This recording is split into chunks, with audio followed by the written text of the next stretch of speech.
Here we go. Hey everybody, welcome back to Quarantine TV. It has been a little while. I'm Jace Williams. This is Lexi D. Marie. Hello. Welcome back. And are you ready for a doozy of a story? I am. Okay. So during quarantine and our time away from each other, I found this documentary. And it's a very interesting one. So I'm going to show you two people. Okay. Alrighty. Do you know who this man is? That was the first Batman, right? Not quite. He does have something to do with Batman, but not quite. No. Do you know who this gentleman is? No, maybe he makes the comic books. You're half right on that one. These two men, this is Bob Kane, the artist, and Bill Finger, the writer, for the creation of Batman. Now, the story I'm going to tell you is based off of the documentary and the book, which you guys should pick up, called Batman and Bill, or My Friend Bill. And in it, this poor man, Bill Finger, he is the original creator of Batman. However, the title was stripped from him. Alright, I'm trying to get my mouse here. Little tiny mouse. Okay, from this man, Bob Kane. And I'm going to tell you how he did it, and how he's still considered co-creator, but a lot of Batman fans are pushing him away from Batman's history. So I'm going to take you back to 1937, where an interesting New York Times article came out called "The Reign of Superman." This is where Superman became a part of, and so is Superman first. Superman was made first back in 1938, and this was what sparked it. This I wouldn't say comics, but mini story on Superman, and then it was picked up by Action Comics, and they came out with the first Action Comics #1, which is the most expensive comic in history. So DC, Detective Comics at the time, was losing sales, and they were known for just, again, Detective Comics and horror stories and all that. So they needed something to bring them back on top. The executives called in Bob Kane, and they asked him, because he was the best artist there, to come up with a superhero character to combat the sales of Superman. So, this is where everything gets tricky. Bob Kane only had 3 days to do this. Now, I don't know about you, but 3 days to come up with a superhero or like a story like that's a lot to handle. Yeah. So he calls Bill Finger at 3 o'clock in the morning and goes, "I have this idea. I keep drawing this idea, but I don't know what to do with it. I'm about to show you something amazing and gold." So Bill Finger comes up. Bill Finger was a very good horror writer. He's written so many different stories. Green Lantern, Tales from the Crypt, when that was actually a comic. So Bill comes over and he sees. Is this it? No, that is not it. That's the first appearance. Okay, he sees this. Now, if you walked in and I was like, "Hey, this is a superhero," you'd be looking at me like, what? Like that? It looks kind of weird. It does. It looks. I wouldn't be too confident if he came to bad. But this was the first draft of Batman. So Bill Finger went, "This looks bad. This looks no." I know, I'm like, it's hard to stop giggling at it. No, it's okay to giggle at, because I looked at that and I went, "Wait a minute, that no, like That's way too big. Why is it coordinated with his hair? His mask is way too small. Those wings look really shitty. It looks like me if I was gonna like dress up like a superhero and I'm gonna go fight crime. Yeah, that's not gonna end well. And then just throw some green panties over it, over your little onesie. Yeah, right. Okay. So this is the first comic, and what Bill Finger had told Bob Kane to do was give Batman his signature cowl, his cape, his bat crest, and all that. So Bob Kane brings this to DC and goes, okay, this is the story. Tells them what Bill Finger told Bob Kane, all the like backstory of how his parents died and whatnot. Detective Comics loves it. They put out this issue and it skyrockets. Wow. Here's where things get tricky. So, is it on here? Okay, so you can see the bottom here. You can see Bob Kane's signature. Yeah. But there's one thing missing. Bill Finger's signature isn't on there. He never got credit for any of this. That's stupid. Oh, it gets... I'd be pissed. Did he end up suing him or taking him to court?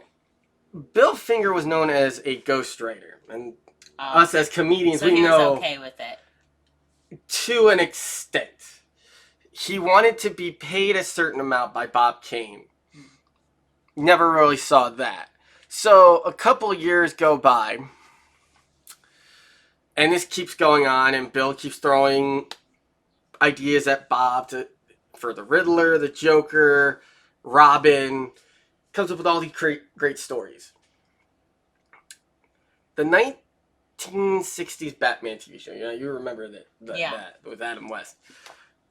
So, the only credit he lived to see was a 2-part episode of that television series. Yeah. Wow, and then he died? He died broke in his apartment by himself, divorced twice. Still no credit.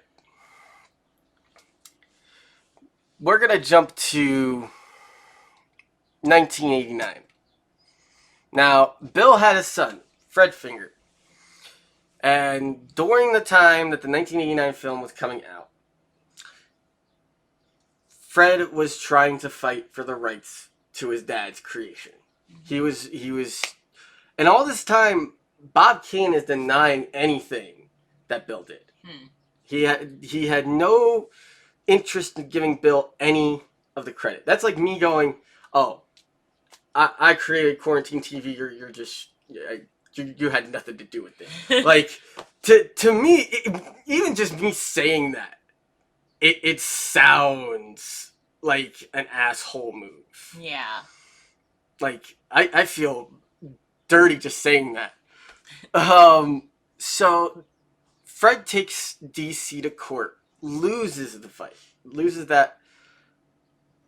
2 years later, Fred Finger dies from AIDS. Now, Fred Finger. Wait. So I just want to ask because I smoke a lot of weed and I'm getting the names confused. Fred Finger is the one who stole it from the other guy. Bob Kane. Bob Kane was the one who stole the whole idea. Okay, from Bill Finger. Okay. So I had it backwards. That's okay. That's it took me like 1 or 2 like views of this documentary to go, wait a minute. So, because when I was growing up, I only knew the name Bob Kane. Yeah. He was the sole creator. He created all this stuff, and he was in the movies. His art's in. I think I can find the picture that Bob Kane drew for the 1989 film. 1989 picture. Okay, so he. Oh, they even have the scene where he's okay. So that's him. No, this is I forget the actor's name, but he played the main reporter. Oh, it's not showing that. I thought it would show me the GIF or the. But he drew a picture. There it is, right here.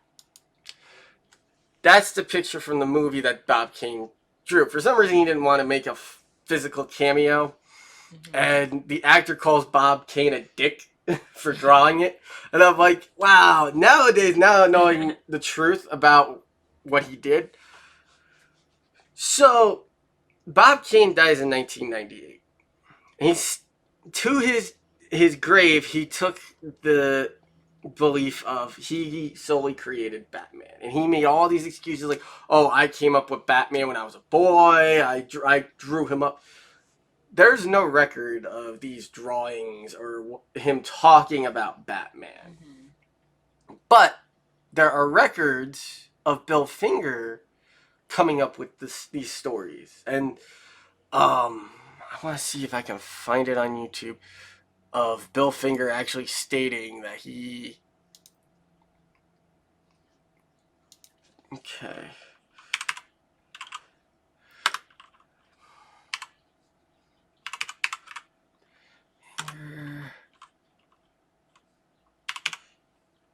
Interview. And he did try to go after him. So this is Bill Finger's son, Fred.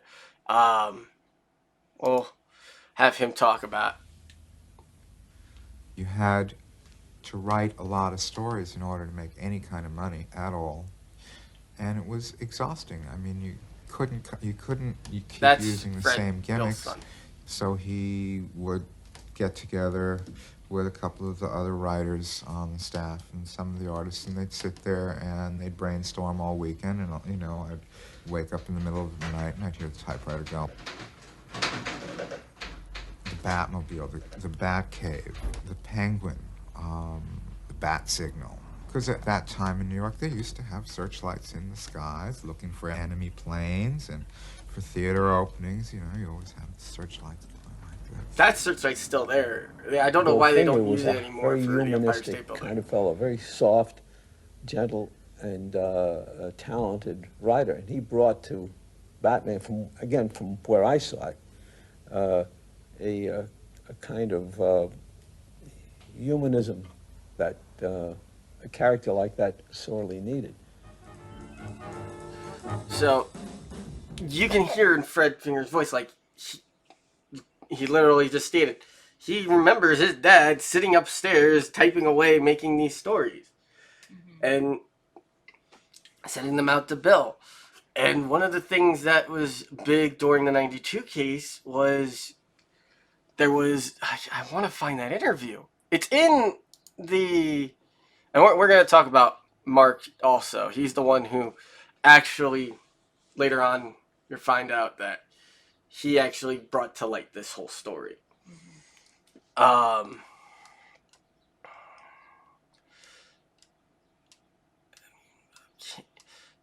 You can even hear in certain parts of when Bob Kane was talking about the creation of Batman, he never admits to making... Okay.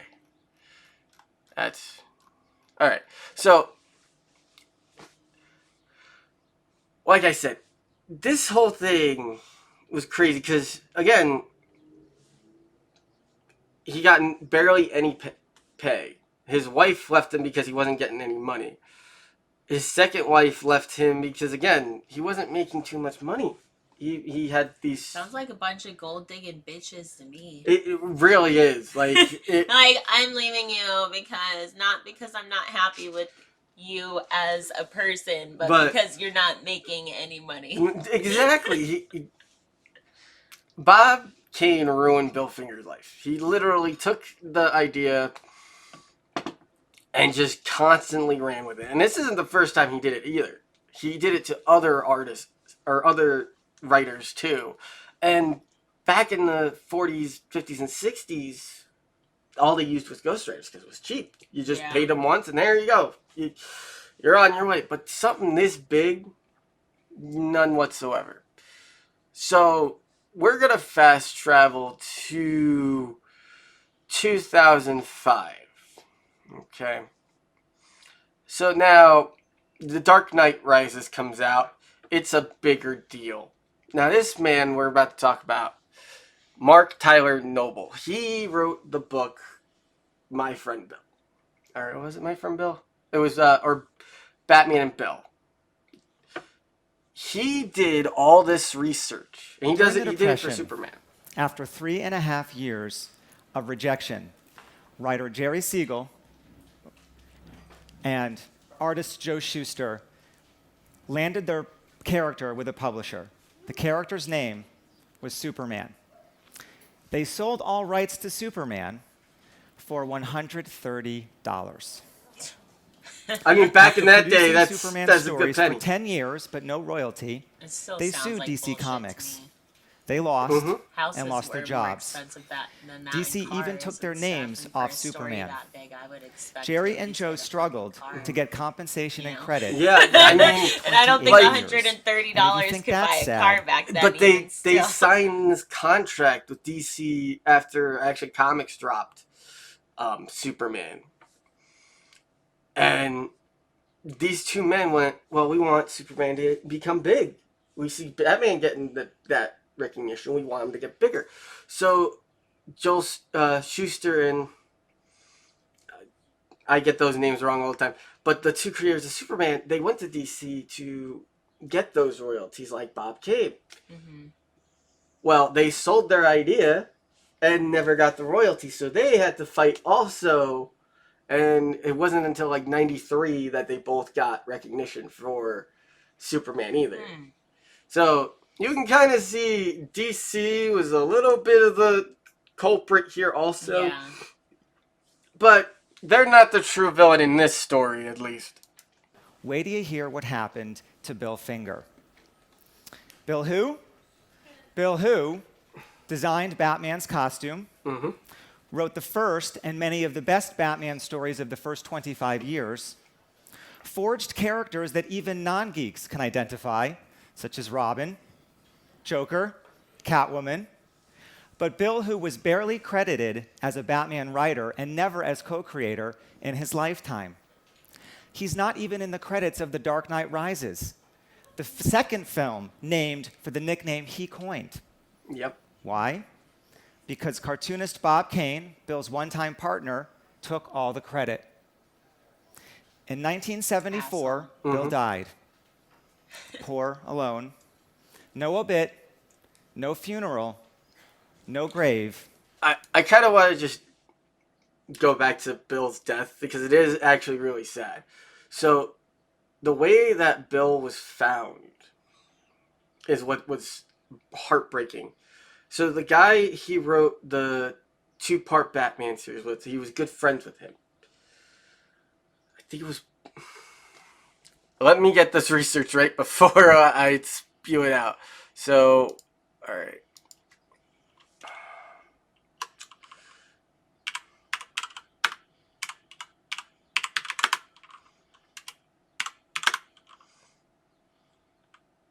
Says Bill. Oh.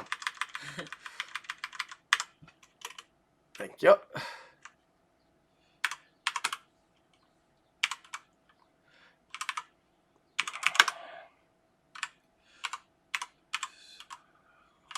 Oops. Okay, so pull it up on Wikipedia. All right, so did the film. This is all of his portfolio. He did most of the Rogues Gallery. I think 2 or 3 of them he didn't do. But he was also a horror writer.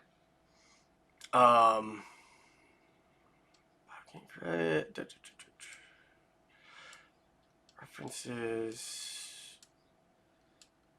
Okay.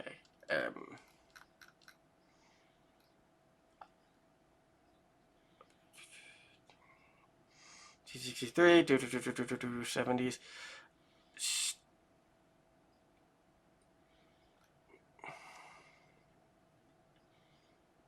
Okay. So the 2 episodes he wrote with Charles Sinclair. I thought it was Peter. Sorry. Charles Sinclair, who was a good friend of Bill's, and they worked at DC. So they wrote these 2 episodes together, and the one thing that Bill asked was he wanted to be the first name on the credit because he never got from Batman. And Charles said, fine. So a couple of years later, Bill doesn't show up for work, like for 2 weeks. And Charles is like, I'm going to go check up on him because they usually have coffee together. Knocks on Bill's door. No answer. Bill has a spare key under the mat, unlocks the door, and all he sees is what looks like Bill sleeping on the couch. Turns him over. He's pale white. He's gone. He's been gone for days. Coroners get him, and they were about to put him into an unmarked grave. Luckily, Charles knew where Bill's son was. And his son, I believe at the time, was about 18, 19 years old. Gets him cremated and takes him to Washington. And on the beaches of Washington, his son made a bat symbol, dumped the ashes onto the sand, and let the ocean take his dad. This is where it sparked his idea of, all right, I need to get the rights back. I need people to know my father did this. Yeah. So, we're going to go back to... No kidding. Despite Superman and Batman's fame, the creators remain unknown. But secret identities are for superheroes, not the guys behind them. Right? I mean... I wrote an all-ages bio about the creators of Superman, and now I get to go to schools and see kids who draw not only Superman, but Jerry and Joe. Now, I'm not saying these guys are heroes, but they do deserve to be bold-faced names. In our digital age, where it's never been easier to share our work quickly with many people, these stories are extremely effective in empowering us to protect our own ideas. When I began researching Bill Finger, comics experts warned me no family was left. But Bill brought out the detective in Batman, and then in me. The book this led to... So, he's about to talk about the heir to the throne of Batman. So, he was told throughout DC's records and whatnot, there were no children.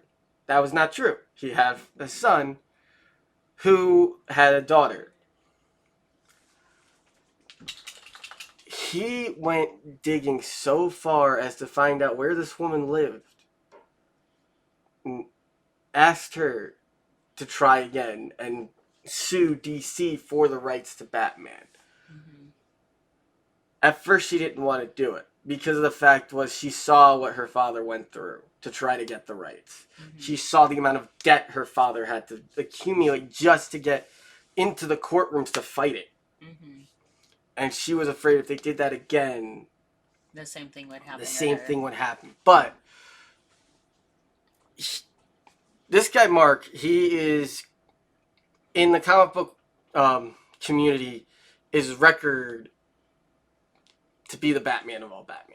Because he dug up the records, he dug up the recordings, he found tiny bits of notes that Bill had in libraries, proving that he wrote these characters, he came up with these stories. Contains many bombshells, only one of which is Catwoman. The biggest, though, by far, I found Bill's lone, previously unknown heir, born 2 years after Bill died. And she is the only person legally able to go to bat for Bill. Now, Bill wrote great fights. He was famous for it. But he did not fight for himself. His granddaughter, however, a single mom in Florida, may be different. Oh, yeah. A comics writer that I really respect heard that I was doing this and said, "Why are you crusading for Bill? What about all the others who are still alive and suffering from the comics field?" And I see his point, but you don't defend a friend only if he's in the room. And justice has no expiration date.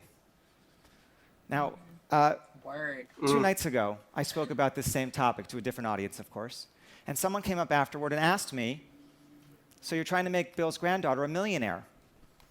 And I said, well, it's not that simple. But yes, that and seeing Bill's name added to Batman is the goal. Bill Finger's life ended tragically, but his story isn't over yet. Thank you. So I thought he'd go more in detail of it. So, yeah, Bill died tragically. Again, this man did so much research that when he wrote the first book about Bill, there was still enough to write another one. Now, when he brought all this information to his granddaughter, a fellow Batman actor by the name of, oh God, I'm gonna butcher this name. Oh, Kevin Conroy. He heard about what Mark was doing. He reached out to the granddaughter and said, anything you need, you got it. We'll find you a lawyer. Sorry. It's okay. They found a lawyer who was willing to fight this battle. It took them 3 months and 2 days. And DC was like, all right, we're going to give him co-creator. You have the rights. He now gets 75% of the revenue of Batman. All because this man did his research and just dug. And the problem in today's world, especially with cancel culture, they don't do the research. They don't look at, okay, well, we're just going to cancel him because we see, like, perfect example, Pepe Le Pew. He got axed off of Space Jam. Understandable. I mean, you've seen his cartoons. You kind of know, okay, there's something wrong here. I don't feel right. But then there are people who are trying to back it up and be like, well, he's an icon. It was a different time. That doesn't mean shit. Mm-hmm. Same thing here. It was a different time. Why are you trying to get the rights back to the rightful owners? Because they have the rights. This man, who we all thought was the sole creator of Batman, is not. He is not. He literally just took the name Batman and just, oh, mine. Bye. Have a wonderful time. So, it's very weird, the whole situation, because there's a lot more that came out. A lot more people, especially with, actually, I'm going to open this, because I want to bring this one up too. Open it to a separate link. So, Chapter 5, with Bill Finger. Alright, Kane died. So, actually, this is a perfect spot. So, he's going to talk in 1998. He never shared official credit for Batman during his lifetime.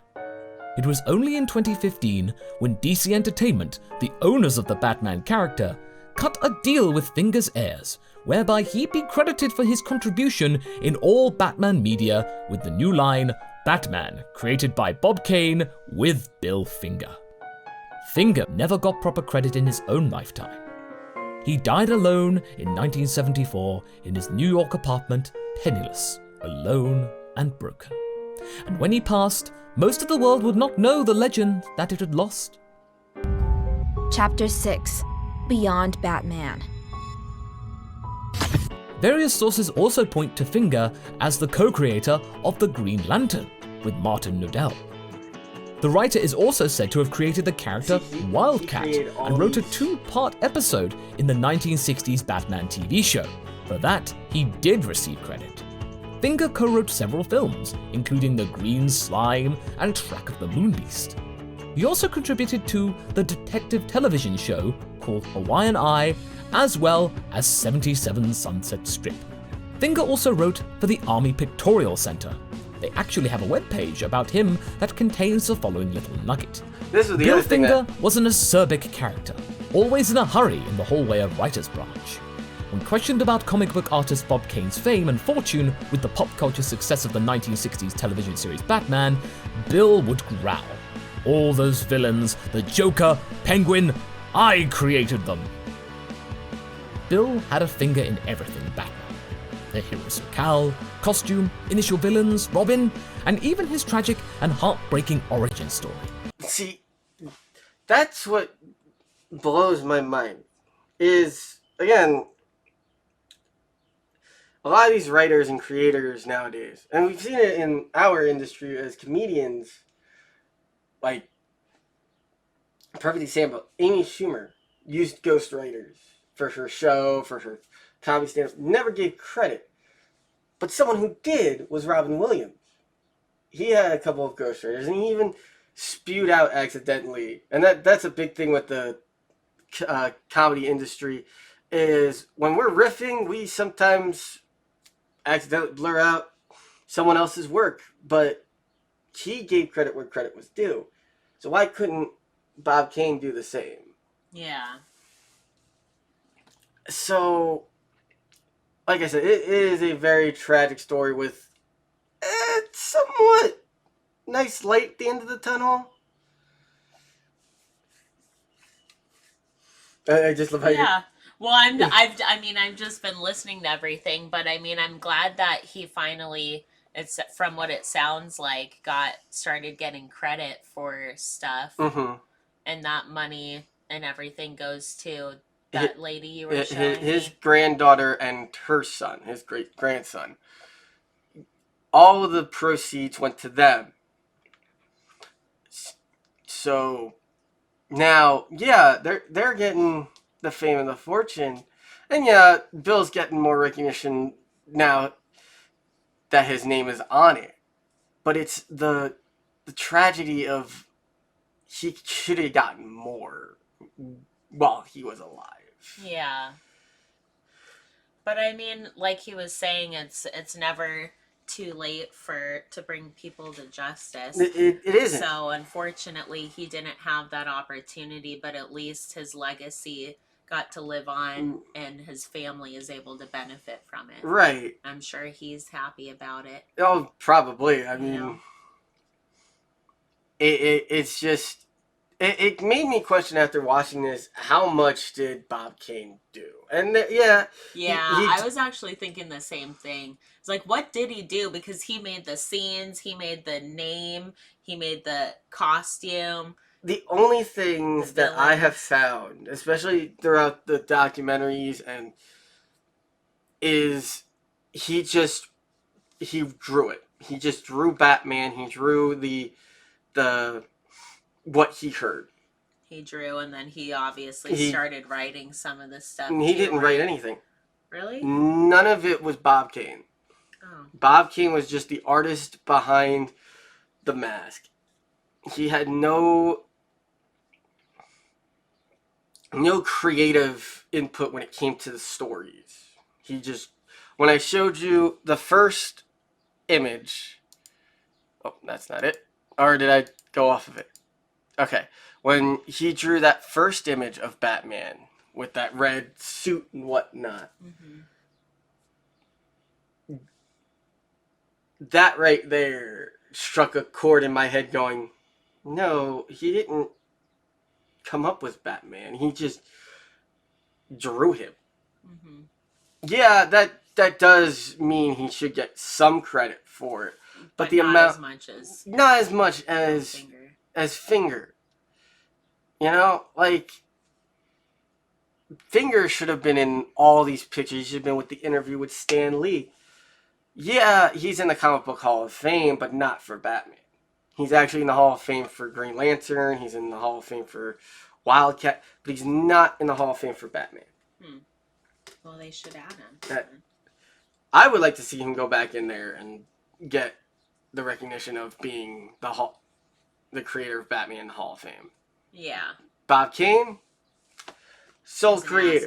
It really is. Like, it really came down to it. It's more of like, I grew up reading these stories as a kid, and I was like, wow, I want to be Batman. But then when I look at this story, it breaks my heart because I'm like, it was all a lie. That's how it is. That first comic at 5 years old, wow, and then just watching this, it brought tears to my eyes because I was like, wow, the real person behind the mask was the real hero, and the real villain was the one that I thought was the creator. Yeah. Yeah, and then now it's almost like a lot of people don't even really care about either one of them because it's more about the movies. It is. You know. Even with at least from what I know, because I read comic books a lot when I was a kid with my, because I have only brothers, so obviously I would get into that stuff too. But then I just got more into the movies and I stopped caring about the comic books. Because as a kid, you're kind of like, yeah. At least how I was like, I don't want to, I don't read want to this sit if I here can and watch read it. when I can. Yeah, you know. yeah. What I mean? I was the total. My first experience with Batman was the 1989 film, which is still my favorite movie of all time. Yeah. But I never knew about the comics until my brother brought me to the Secret Stash, which is in New Jersey. He brought me there, and I saw the famous Nightfall breaking of the Bat, where Bane's just snapping Batman's back in half, and I'm like horrified to see this image. Like, hold on, I want to bring it up just as like, all right.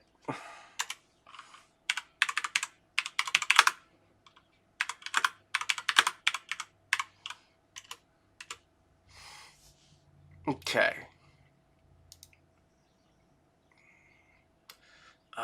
Right here. I still have that comic in my closet. Just that image alone as a 5-year-old just going, what the fuck? Like, that's just horrifying. How would you do that to Batman?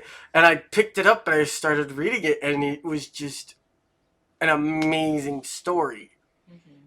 And that's what got me further into it. So, yeah, a lot of things were affected by this whole, I want to say, robbery of ownership. Mm-hmm. And even on Bob Kane's grave, it literally, I'll show you that too. Like, that's a spit in the face. Like, They Mob fat fingers. bat fingers. Bat Bats fingers. don't have fingers; they have wings. Flap, flap, flap. I can't type. I have no fingers. Got flaps for fingers. Okay. This is at West Hollywood. I want to bring up a bigger picture than that. There we go. See, it has all of this info, but never gave credit to Bill. Like, even on his grave, he sat there and was like, his family was like, yeah, Bob Kane created it. Like, right here. Batman is known as the Dark Knight, but through his deeds, he walked in the light of a higher power, as he did didn't. Creator Bob Kane. No, he didn't. Now you Fuck see, you, Bob. Like, seriously.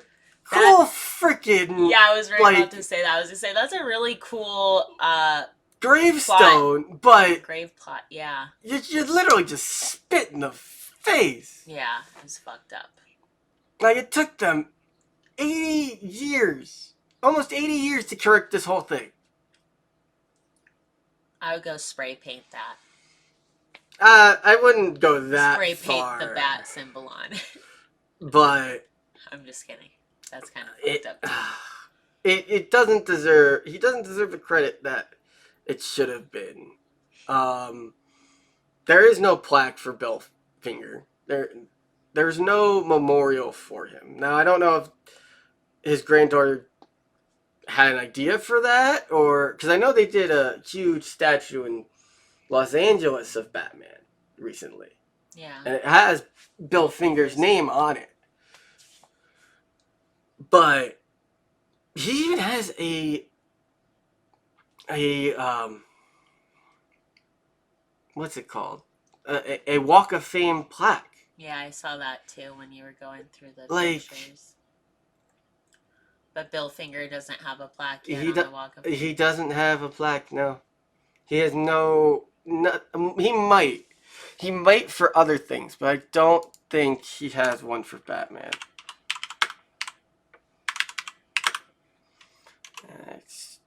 I'm spelling things wrong today. I'm showing my grammar and my poor education skills.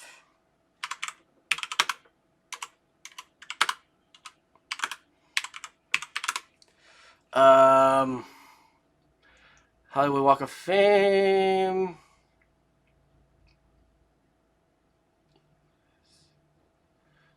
So he does have oh, that's you. I'm like, wait, I'm feeling vibrations. Oh, spam. Oh.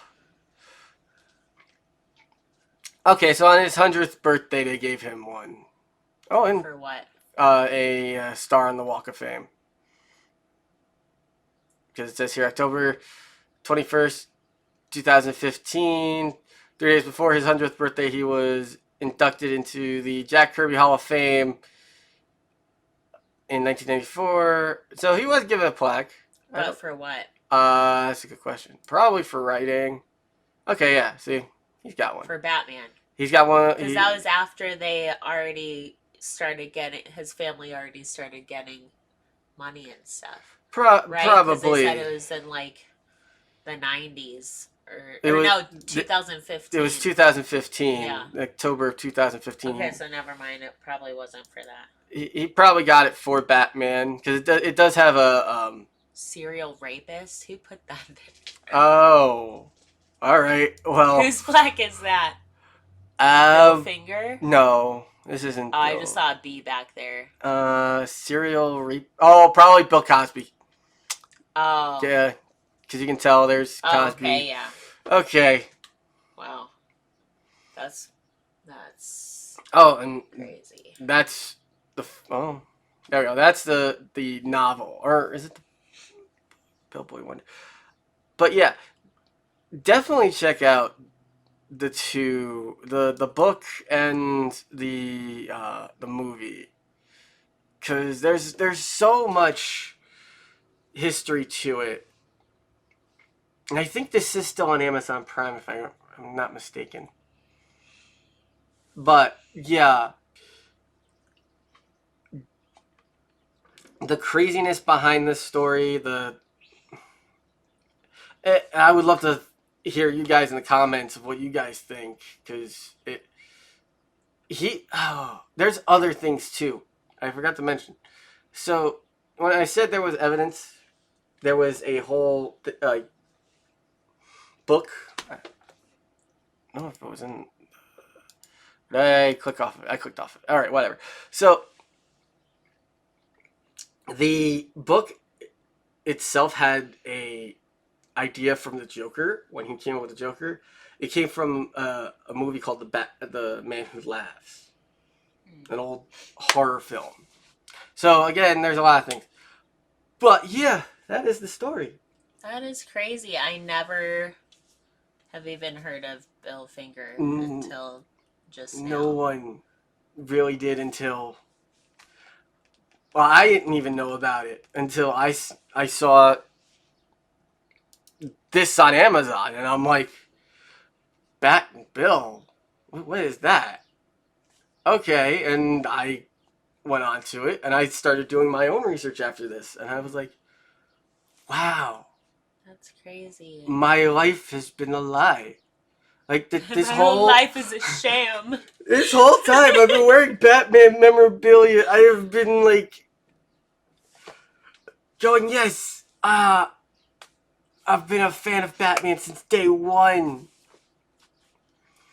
And then you never knew the most important thing. The most important thing a Batman fan should know. Yeah, but in our defense, we were told otherwise. Yeah. lied to on pictures and comic books. And literally, the man. This is the sad thing. Bob Kane went to all these different events, into Comic Cons. I saw on here there was an interview with Stan Lee when he did his Saturday morning show. Right here, this Saturday morning show where he has Bob Kane there, and they're both just talking about Batman, but nowhere, absolutely nowhere, is a mention of Bill. What an asshole! Greedy, greedy, greedy.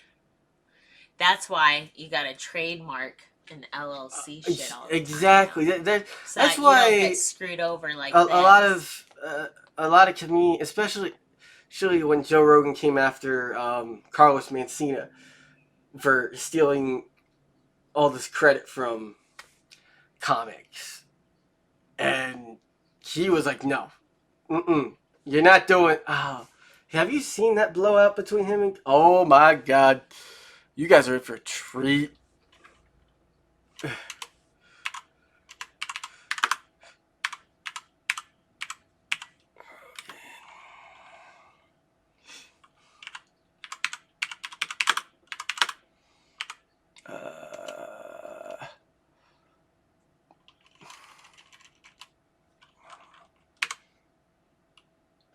Conor McGregor. I am probably spelling Carlos wrong, aren't I? Oh, I just had it. There we go. Well, he talks about it on the podcast. I want the actual video. Here we go. Oh, no, that's not the video either. The hell? Are they not going to... And I remember, I don't know if it was a documentary about it. Oh, we'll just let Joe Rogan talk about it. Because... people are not asking the right questions. They're not asking the right questions. Damn you commercials! The Joe Rogan Experience. Did you? I'm sure you've talked about this a million times. Did you ever stop going there for a chunk of time, or you? I stopped for 7 years. Oh, okay. Yeah, I stopped for 7 years after I had that dispute with Carlos Mencia. Yeah, that was when he was way more popular than me. Like, especially as a comic, and the Comedy Store took his side, and I was like, all right, fuck you guys, and I took off. It wasn't really the Comedy Store either. It was this one guy who was the manager. Because Mitzi, actually, I called Mitzi and gave her the whole rundown of what was going on. I told her, and she's like, why don't you just stay away from him? And then she gave me a spot that night, and then they called me up 2 hours later to tell me that I was banned. So I said, wait a minute, I just talked to Mitzi. Like, she gave me a spot. She told me when to go up. So if she's not running the store, like, who's deciding I'm banned? You are? Like, what are you doing? Like, do you guys understand what this is? I mean, this is like you're having a little battle for, like, whether or not you're going to let people profit off of crime. Like, this is really what's happening. You have thought crime. You have intellectual crime. You have plagiarism. And you're allowing one person, you're knowingly allowing them to profit off it. And no one's doing anything about it. So when one of us does something about it, then you're going to punish that person. Yeah, you're basically highlighting everything that everyone was afraid of. That's a good point. What was the reason for your being banned? Because you were on their end of it. Like, because we had made a video with me and Carlos arguing on stage. And then we put it online. Oh, right. Okay. So I they kind of decided vaguely know that about all this. This was, somehow or another in violation that should have been kept inside the club. And I'm like, you don't get it. You weren't protecting us. No one was protecting us. My fucking agent stumped me. Over that? Oh, yeah. Over that. Yeah, I was with Gersh. They dropped me. Fuck. We have to call me up to tell me. They essentially, in this long roundabout way, were trying to say that I either had to apologize or they couldn't work with me anymore. Super famous. He's the biggest name on Spotify right now. Make them spell it out. Okay, let me say this really clear. You tell me if this is what you're saying. You're saying you want me to apologize or you can't work with me anymore. Well, we're done. There's no apology, and we're never going to work together. I appreciate everything you've done for me, and I was really nice to the guy who it wasn't his idea, my agent. I said, you're a great guy. If I see you, I'm giving you a hug. But you guys have to understand that you're making a choice that's going to affect the rest of your life. This isn't just a small thing. You only have a few. How many years do you have in this life? Well, this year is going to be highlighted by this decision. This is going to be a and big... why did the agent take that stand? Did they represent him as well? Yes. Oh, yes. okay. All right. So they needed to make nice. Well, the whole thing and chose he his made way more side. money than me, so it was. I mean, he was way more valuable to them, and so I'm like, you got to make. This is you sell art. That's all you guys do. Okay, you're not making anything. Right. You're just. If Mary Lynn comes up with a show, if this guy has a tour, if she's doing a this or he's writing a book, you make money off art. That's what you make money off. Now here a guy's stealing other people's art, and your answer to that is we got to stop people that are exposing it. Did he ever change? Or not that it even matters, but I hope he did. He's got to find Jesus. Did he ever acknowledge it? That He's got to find Jesus. But yeah, just this battle alone. Remember when I said DC wasn't the complete bad guy? I think they also defended Bob Kane also. Yeah. Because at that point, Bob Kane's your moneymaker. He's the one that's popping out these amazing comics. Or he's supposedly popping out these amazing comics. And then, again, when his family came after DC, it took them years. Decades to make this right. And for Joe Rogan to do that and jump on stage and make Carlos Mencia look like a fool. I mean, it's not that hard to make a comedian look like a fool. Yeah. We get heckled all the time, and we're just like, okay, we're just going to put you back in your place and have a nice night. On with our sets. Exactly. Oh, there were so many times where hecklers have... I know you have. My favorite one was when I did a show in an open mic in Las Vegas, and I did my cat joke. And there was this PETA activist who jumped on stage and went nuts. She was going off. It was just a cat jerk off joke. Wow. And I'm like, listen, sweetheart, I got finished with the cat. I'll finish with you later. And people were just rolling. And this woman, Finish with you later. I will finish you later. That's funny. Like, what are you supposed to do at that point? Like, when a comedian gets called out for stealing, like... So he called him out while he was telling his joke he was on telling. stage? So the whole story was, Joe went to the show to pick up young comedians. He wanted to do this big, huge special with unknown talent. So he went to the open mic the night before this Carlos Mencia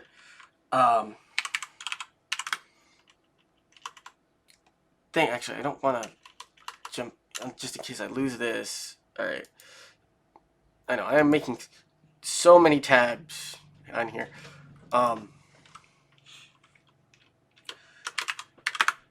But he goes there and he finds these people that are really talented, and he was going to have them do the show with him, open for him.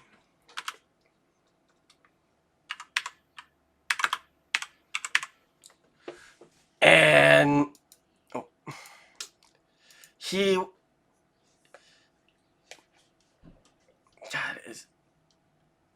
I want to see, because it's not that long. It's like 5 minutes. He just jumps on there and is like, chokes that crazy guy.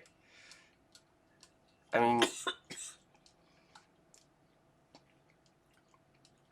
So Carlos Mencia steals a lot of jokes, it looks like. Oh, he did it. Sold Johnny Sanchez's. The thing that made Joe Rogan go off. Still lying, it says. Oh, yeah. 2019. He's probably still doing his thing.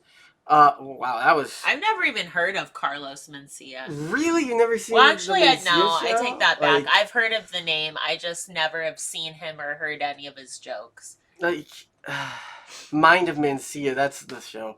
But... Oh, fuck him. Yeah, Joe, he went to this open mic. He asked 3 or 4 people, hey, come do my show. Open my show. Just to, like, give these people an audience and, like, give them a chance. He goes there the next day, go see Carlos because Carlos was his label. So he was like, okay, whatever. He hears the same 3 jokes from different comedians that he just picked up, and he loses it. He jumps on stage and starts yelling at Carlos. This is why I want to find it, because Joe looked like he was ready to freaking choke slam the guy. And so you said the exact same joke. Word for word. The exact same joke. Jeez. Like, and the fact that we found out his label dropped Joe over Carlos at the time. Like, how do you back that up? Like, there's evidence now out there that your client is lying. Yeah. So does that look like that top one that shows clips of the video? This one, no. Oh no, that was the interview. See, he got all in his face. He literally did. He was literally I would too, though. Yelling in his face, and especially at the Comedy Store, because it's like that's a very reputable place, and there's always people in there scouting for shit. Yeah. So if I had a really good joke and I told it there the night before, and then went the next day and saw this asshole saying my fucking joke up there, I would go up there on stage and do the same thing. And the thing was, nobody said anything. Even though, like Joe said, the people there, they banned him because he jumped on stage defending the comedians that he found. I wonder if Joe is still banned from the Comedy Store. Oh, that's a good question. This video was what, 2 years ago? I mean, he said he's talked to them. I imagine that they're probably not happy that he exposed them for backing a joke thief. Well, at that point, what do you do? Like, at that point, like, what do you do? So like, all right, dude, you can perform here. Like, you just had a big name come up, and this guy who all you know him from was Fear Factor. Yeah, like, I loved Fear Factor. Oh my God. I watched it every week. The things that made me freak out because I'm arachnophobic. The hissing cockroaches always got me. Anything with spiders. Or going in the grave with all the rats. That shit got me too. Oh, I would not do that ever. I was fine with the roaches, with the rats. You would go in a fucking grave filled with rats? Yeah, fine. I'll do They're it. They're gonna bite the fuck out of you and it hurts. Okay, but there's a difference between rats and spiders. Spiders are like a little... No, I think I would rather do spiders over rats.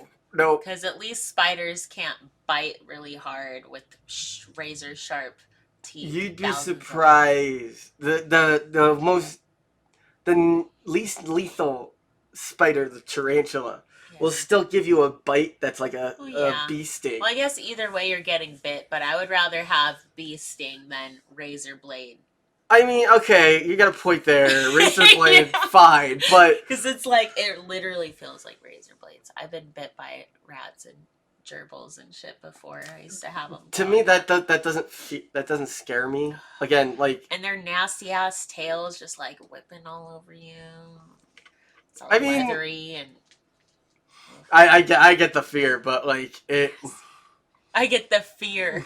I get the fear behind it. Fear factor. Like, there was one time, the contestants had to eat a spider. A live spider. No, I wouldn't do that. No. I wouldn't even survive on this show past, like, the first exercise. I'd be like, nope. It depends on the challenge. If it's, like, something in the sky, like, jumping... yeah. I would do that. I would do that in a heartbeat. I'm attached to a cord, so I can do that. But anything with, like, you know, gross little rodents or... Oh, no. Spiders. I blame my brother for my arachnophobia. One day, so... I love my brother to death. So he was babysitting me one time.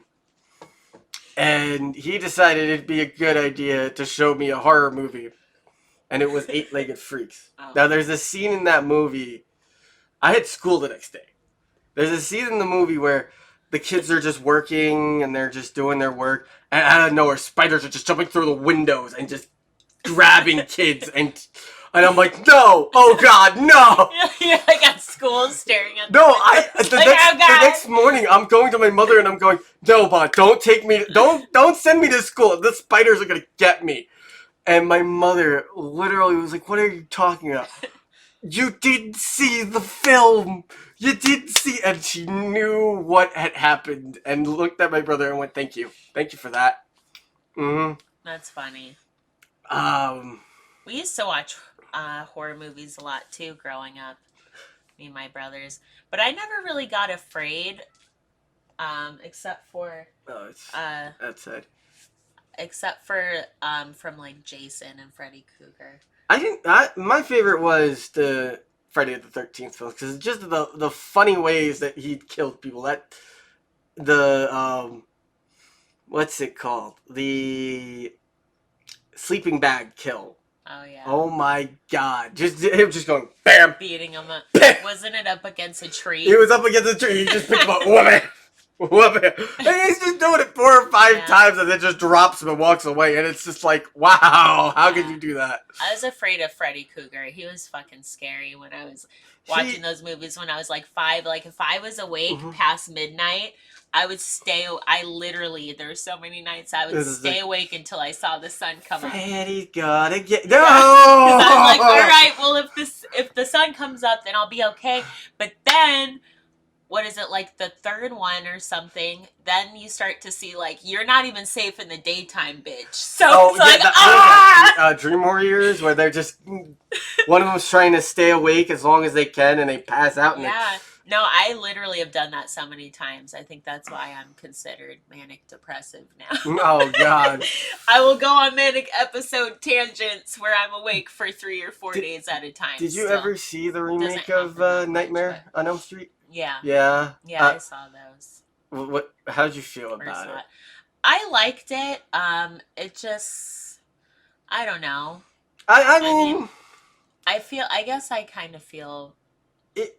It was one of those, like, okay, let's not go for the Freddy Krueger, like, remake look. Okay, that there was just like, what are you doing? Yeah, some remakes are good, and you know, honestly, like the newer Freddy Kruegers did look a lot scarier. You know, more realistic, obviously, because the special effects nowadays are way better than back then. Oh my God! But then it just started to get like really like, I don't know. Just the remake of oh my God, the not Dawn of the Dead, Evil Dead. They took that story.